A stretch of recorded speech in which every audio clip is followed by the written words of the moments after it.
भारतीय वायुसेना की फ्लाइंग ऑफिसर ने विंग कमांडर पर लगाया रेप का आरोप। जम्मू कश्मीर के बडगाम में दर्ज हुई भारतीय वायुसेना की एक महिला अधिकारी ने अपने वरिष्ठ अधिकारी पर रेप और मानसिक उत्पीड़न का आरोप लगाया है। उन्होंने बडगाम पुलिस स्टेशन में शिकायत दर्ज कराई है। महिला अधिकारी ने कहा कि आंतरिक समिति ने बिना उचित विचार किए उनके आरोपों को खारिज कर दिया।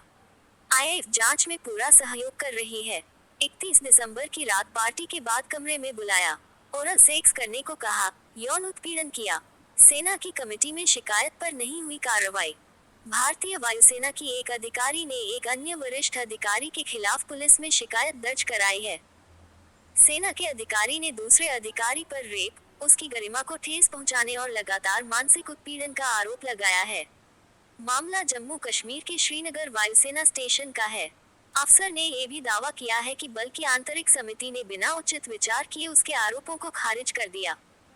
महिला फ्लाइंग ऑफिसर ने आरोप लगाया है कि आरोपी विंग कमांडर ने पिछले साल 31 दिसंबर को उसे अपने कमरे में बुलाया। उस रात ऑफिसर्स मेस में नए साल की पार्टी थी, वह भी उसमें गई थी। पार्टी के बाद जब वह उनके बुलाने पर कमरे में गई तो उसके साथ जबरदस्ती की, ओरल सेक्स को किया मजबूर। महिला फ्लाइंग ऑफिसर का आरोप है कि कमरे में प्रवेश करने पर जब उसने पूछा कि विंग कमांडर की पत्नी और बच्चे कहाँ हैं, तो उसने जवाब दिया कि वे कहीं और हैं। उसने आरोप लगाया कि इसके बाद उसने उसे जबरन ओरल सेक्स करने के लिए मजबूर किया और उसके साथ छेड़छाड़ की। उद्धरण, उसने बडगाम पुलिस स्टेशन में शिकायत दर्ज कराई है। इस एफआईआर में उसने कहा, मैंने उसे बार बार रुकने के लिए कहा और उसका विरोध करने की कोशिश की। आखिरकार मैंने उसे धक्का दिया और भाग गई। संपर्क किए जाने पर आईएएफ ने कहा, हमें पता है कि महिला अधिकारी ने एफआईआर दर्ज कराई है। बडगाम पुलिस ने एयरफोर्स स्टेशन श्रीनगर के अधिकारियों से संपर्क किया है। आईएएफ जांच में पूरा सहयोग कर रही है। महिला अधिकारी ने कहा, मैं डरी हुई थी और मुझे नहीं पता था कि क्या करना है, क्योंकि पहले भी ऐसे मामले हुए हैं जिनमें मुझे रिपोर्ट करने से हतोत्साहित किया गया था। महिला अफसर ने कहा, वह आरोपी इस घटना के बाद मेरे कार्यालय आया। उसने ऐसा व्यवहार किया जैसे कुछ हुआ ही न हो। मैं एक अविवाहित लड़की होने की मानसिक पीड़ा को बयां नहीं कर सकती, जो सेना में शामिल हुई थी और जिसके साथ इस तरह का जघन्य व्यवहार किया गया था। उसने कहा कि शुरू में उसे इस घटना की रिपोर्ट करने की हिम्मत नहीं थी।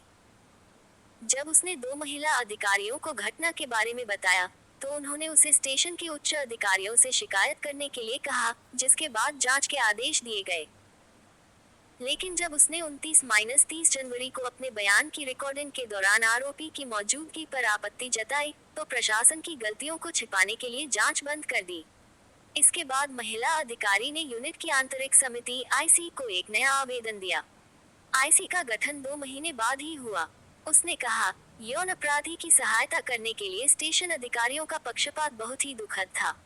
उसने आरोप लगाया कि जब तक उसने कई बार जोर नहीं दिया, तब तक मेडिकल जांच नहीं की गई। आईसी ने कहा कि सबूत अनिर्णायक थे क्योंकि कोई प्रत्यक्षदर्शी नहीं था और 15 मई को जांच बंद कर दी।